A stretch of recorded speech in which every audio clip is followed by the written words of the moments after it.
Back to another video और आपका अच्छी वीडियो में स्वागत है। और आज जो वीडियो हम लेकर आए हैं उसका टाइटल है Saraswati the mythical river scientifically proven. Saraswati नदी की कहानी। देख लेते हैं ये वीडियो, लेकिन इससे पहले इस वीडियो का चैनल का ओरिजिनल लिंक आपको हमारी वीडियो की डिस्क्रिप्शन में मिल जाएगा। सब्सक्राइब करें, लाइक करें, शेयर करें, फॉलो करें इनके चैनल को। उसके अलावा मैं ब्लॉग चैनल का लिंक, इंस्टाग्राम का लिंक भी हमारी वीडियो की डिस्क्रिप्शन में मिल जाएगा। सब्सक्राइब करें, लाइक करें, शेयर करें, फॉलो करें। तो चलिए देख लेते हैं ये वीडियो।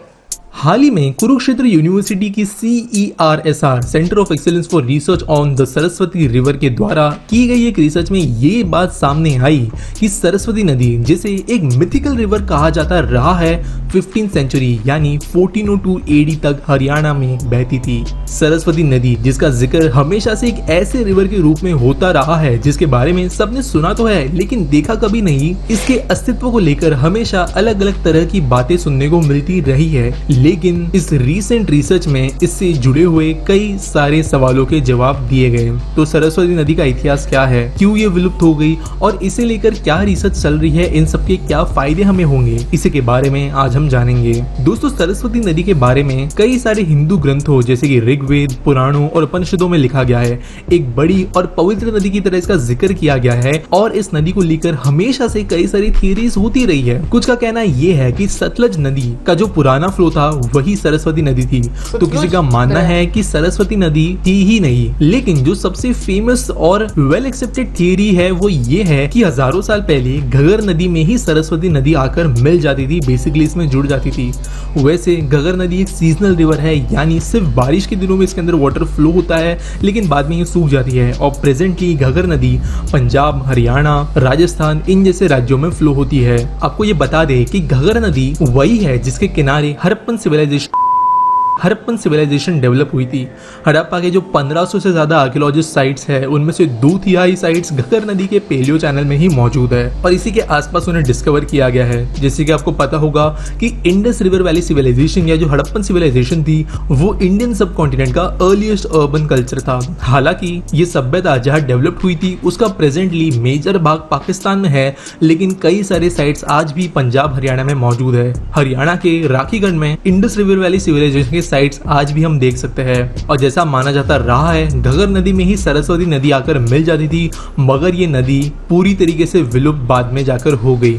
तो इसके विलुप्त होने के पीछे क्या बड़े फैक्टर्स रहे होंगे और क्या चीजें अब तक पता चल पाई है उसके बारे में हम समझते हैं। पहले जानते हैं कुछ नेचुरल फैक्टर्स के बारे में। पहला जो नेचुरल फैक्टर हो सकता है वो है बारिश का कम हो जाना, जिसकी वजह से नदी में पानी का इनफ्लो कम हो गया। दूसरा है क्लाइमेट चेंज, तीसरा है टेक्टोनिक डिस्ट्रप्शन और लास्ट ये ग्लेशियल मेल्टडाउन का कम होना, जिसके कारण इस नदी का फ्लो श्रिंक हो गया। इनके अलावा जो एक मेजर फैक्टर निकल कर आता है वो है इस नदी के फ्लो के अंदर मेजर मॉडिफिकेशंस का होना। खेती के लिए इस नदी के अंदर कई सारे चैनल्स और कैनल्स बनाए गए, जिसके वजह से इसका पानी डाइवर्ट हुआ और जो नदी का मेन कोर्स था उसे दूसरी जगहों पर शिफ्ट कर दिया गया, जिसके कारण इस नदी का वाटर फ्लो कम होता चला गया और आखिर में ये पूरी तरीके से सूख गई। अकॉर्डिंग टू रिसर्चर्स, सरस्वती नदी के विलुप्त होने के पीछे यही मेजर रीजंस होंगे। अब बात करते हैं कि उसके ऊपर क्या क्या रिसर्चेस की गई है। वैसे सरस्वती नदी के अस्तित्व के बारे में पता लगाने के लिए बहुत पहले से कई सारे रिसर्चेस चल रही है, लेकिन हरियाणा गवर्नमेंट ने इस नदी के अस्तित्व को साइंटिफिकली प्रूव करने और इसे जुड़े हुए हेरिटेज का पता लगाने के लिए साल 2017 में रिसर्च शुरू करवाई। इस रिसर्च को कुरुक्षेत्र यूनिवर्सिटी की एक रिसर्च टीम ने हैंडल किया, जिसका नाम था CERSR centre of excellence for research on Saraswati river, और इनका साथ दिया Haryana Saraswati heritage development board ने और मिलकर ये रिसर्च शुरू हुई।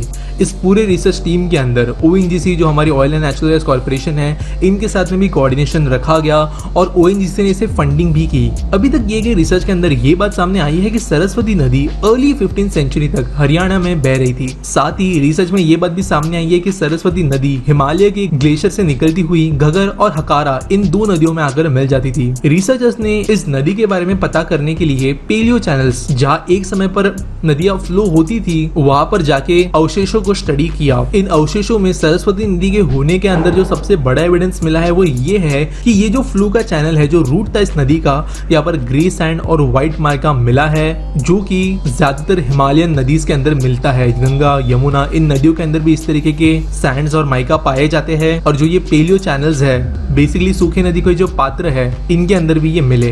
अब क्योंकि घग्गर नदी सीजनल है जो हिमालय से नहीं निकलती, तो ये बात क्लियर हो गई कि इस नदी को किसी ऐसे वक्त एक ऐसी नदी से जरूर पानी मिला है जो एक्चुअल में हिमालय से निकलती थी, और घग्गर हकारा जो होकर मिलती है वहां पर ये सैंड्स मिलने के वजह से ये बात क्लियर हो गई।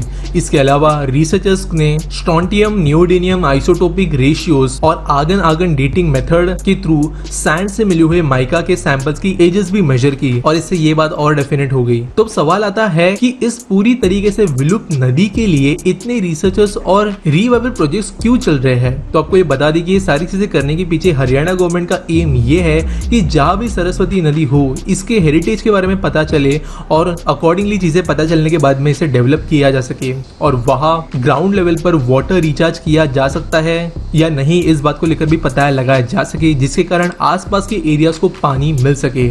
इसके साथ साथ अगर वाटर को रिवाइव किया जा सकता है तो इसे फिर से घग्गर नदी के साथ में ज्वाइन किया जा सकेगा, जिसकी वजह से हजारों हेक्टेयर जमीन को इरिगेशन भी मिल सकता है। साथ साथ फ्लड कंट्रोल में भी बहुत ज्यादा मदद मिलेगी। और अगर सरस्वती नदी के रिवाइवल प्रोजेक्ट्स के अंदर सक्सेस हमें हासिल होता है तो हरियाणा के कुरुक्षेत्र, पेहोवा, हिसार, रानीगढ़ी, फतेहाबाद और सिरसा में नेशनल लेवल का टूरिज्म भी डेवलप किया जा सकेगा, क्योंकि ऑब्वियसली ये एक पिलग्रिमेज साइट बनेगी और इसकी वजह से टूरिज्म, एम्प्लॉयमेंट, इन सारे जगहों के अंदर बहुत ज्यादा अपॉर्चुनिटीज क्रिएट होगी।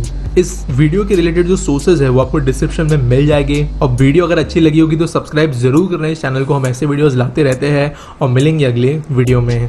बात करें अगर आज इस वीडियो की, तो नो डाउट हरियाणा गवर्नमेंट की तरफ से एक बहुत अच्छा इनिशिएटिव है कि हजारों सालों पहले जो दरिया सूख गया उसके ऊपर रिसर्च की जा रही है। बिल्कुल, यानी कि लगभग 4000 साल पहले जो है ये सूख गया था। बट ये कि मुझे ये चीज अच्छी लगी क्योंकि अगर देखा जाए महाभारत में इसका जिक्र है, फिर उसके बाद जो वेद हैं उनमें इसका जिक्र है, तो उसकी इम्पोर्टेंस को दोबारा से अगर हम कहें कि मतलब लेकर आ रहे हैं लोगों के सामने कि अगर कुछ इस तरह की वजूहात बनती हैं कि दोबारा से वहां पर पानी लेकर आया जा सकता है, तो मुझे लगता है कि ये बहुत एक अच्छी बात है। क्योंकि नो डाउट बहुत ज्यादा पिलग्रिम्स तो आएंगे, आपको अपने जो टेक्स्ट बुक्स में चीजें पता चलती हैं, जो आप पढ़ते हैं, तो मुझे लगता है कि आप बहुत सारी चीजें फिर आप उसके साथ ना कनेक्ट कर पाते हो जब आपके सामने होती है। इसमें कोई शक नहीं, मैंने जो मूवी एक देखी थी मोहनजोदड़ो, अगर मैं उसमें बात करूँ उसमें भी सरस्वती रिवर जो है उसका जिक्र किया गया है। उसके बाद मैंने जो है इसके बारे में काफी ज्यादा पढ़ने की भी कोशिश की, लेकिन उसमें यही जो है कि बहुत देर पहले जो है ये सूख गया था। फिर उसके बाद हाकड़ा और गाखड़ा रिवर की बात की जाए तो उसके साथ भी इसे कहीं ना कहीं कनेक्ट किया जा रहा था कि एक शायद हो सकता है कि ये उसमें भी हो। जैसे इसमें सतलुज, दरिया सतलुज का भी तो जिक्र किया गया ना कि उसके साथ भी मिलता था, लेकिन खैर उस टाइम पर तो पूरा ये खित्ता ही एक था, तो मतलब एक ही कंसीडर किया जाएगा उस टाइम के लिहाज से। बट जहां तक मैं पढ़ रही थी तो मुझे बीच में एक ये भी पता चला मौसम के जो लॉर्ड गणेश हैं उनकी तरफ से भी कर्ज मिला था कि तुम एक दिन सूख जाओगी सरस्वती रिवर को। अब आई डोंट नो कि ये सही है या नहीं है, लेकिन ये मैंने पढ़ा है, और उसकी रीजन क्या है, मतलब किस वजह से ये कहा गया था ये भी मुझे नहीं पता। बट ये जब मैं पढ़ रही थी तो मुझे थोड़ी हैरानगी हुई थी। यार वैसे अगर देखा जाए ना तो इसमें और भी बहुत सारे फैक्टर इन्वॉल्व हो सकते हैं, जैसे वीडियो में भी जिक्र किया गया कि एक तो क्लाइमेट चेंज जो हमें एक इतनी देर से देखने को मिल रहा है वो भी एक फैक्टर हो सकता है। लेकिन अगर हाँ फिर जब बात की जाए इतने हजारों साल पहले की, तब तो इतना ज्यादा इंडस्ट्रियलाइजेशन नहीं था। काफी सारी चीजें जो हमें आज देखने को मिलती है, जैसे गाड़ियां, पेट्रोल, डीजल, ये वगैरह यूज बहुत ज्यादा देखने को मिलता है। उस टाइम नहीं था ये चीजें। तो बेसिकली कहने का मकसद ये है कि अगर उस टाइम अगर ये बात की जाए क्लाइमेट चेंज का, तो वो मेरा ख्याल है थोड़ा सा हो जाएगा। लेकिन हाँ ऑन दी अदर साइड हम इरिगेशन के लिहाज से देखें, जैसे बंद बांध दिए जाते हैं, पानी को डाइवर्ट कर दिया जाता है। अगर आज के वक्त में देखें तो ये चीज बहुत ज्यादा देखने को मिलती है कि डैम बना के नहरें निकाल दी गई, जो एक मेन फ्लो था दरिया का उसे जो है वो उस तरह पानी नहीं दिया जा रहा जिस तरह पहले होता था। तो ये चीजें बहुत ज्यादा इम्पैक्ट करती हैं। मैं इस सेंस में बात को मतलब अंडरस्टैंड कर पाई हूँ कि देखो इतने हजारों साल पहले चाहे चीजें जो कही गई है ना, वो ऑब्वियसली उसकी कोई ना कोई रीजन बनती है, तब जाकर जो चीजें होती हैं। ऐसा नहीं होता कि मतलब अगर कह दिया तो उसके पीछे, अब जैसे हम लोगों के सामने रीजन आ रही हैं कि भाई ये भी रीजन हो सकती है, ये भी रीजन हो सकती है, वो सारी ऐड होकर तो वो उसका एक कारण बन जाती है। लेकिन ये कि जो चीजें कही जाती हैं, अगर मतलब जितनी मैं पढ़ती हूँ तो उस लिहाज से, उस टाइम के लिहाज से वो पूरी होती हैं, ये चीज मैंने देखी है। बट नो डाउट मैं कहूंगी कि ये एक बहुत अच्छी चीज है कि दोबारा से इसकी तरफ इतना ज्यादा हम कहेंगे कि तवज्जो दी जा रही है, क्योंकि मुझे ऐसा लगता है कि ना इंडियन गवर्नमेंट और स्टेट गवर्नमेंट की अगर हम लोग बात करें तो हर कोई अपने अपने एरिया के लिहाज से, अपनी अपनी स्टेट के लिहाज से काफी ज्यादा मुझे लगता है कि वो लोग इस चीज को मतलब पोटेंशियली यूज करते हैं कि जो जो भी जगह उनके पास हैं या जो चीजें हैं वो उनको किस तरीके से यूटिलाइज कर सकें। अगर हरियाणा की हम लोग बात कर रहे हैं तो कुरुक्षेत्र के लिहाज से बड़ी इंपॉर्टेंट, बहुत ही महत्वपूर्ण जगह है।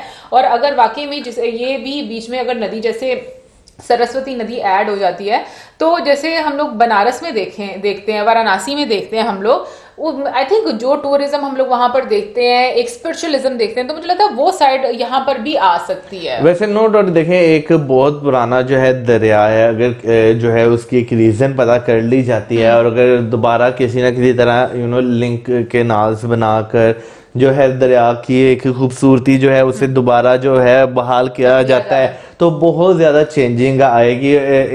इरिगेशन में बहुत ज़्यादा जो है वो आपको मदद मिल सकती है, क्योंकि पानी से आप कई लाखों हेक्टेयर ज़मीन जो है आप वो इरिगेट कर सकते हैं उसके पास से गुजरने वाली। अगर मैं पानी की मिसाल बात करूं तो हमें माजी में बहुत सारे जो हैं दरिया मिलते हैं, उनकी स्टोरी सुनने को मिलती है कि दरिया खुश्क हो गए, उन्होंने अपना रास्ता बदल लिया, जो है कुछ दरिया जो है वो सिर्फ बरसाती हो गए। अगर मैं यहाँ पर लोकल बात करूँ तो पाकिस्तान में अगर देखा जाए तो आपको बहुत सारे बरसाती नाले मिलेंगे, यानी कि वो सिर्फ बरसात के मौसम में बहते हैं। फिर उसके बाद दरियाए रावी की अगर बात की जाए तो सुनते हैं हम बचपन से कि एक वक्त था जब ये जो शाही किला था उसके जो है उसके आगे से गुजरता था, तो अब वो शाही किले से काफी ज्यादा जो है वो दूर जा चुका हुआ है। तो अगर देखा जाए तो सुनने के मुताबिक यही लगता है कि भाई दरिया ने अपना रूट वो जो है तब्दील कर लिया।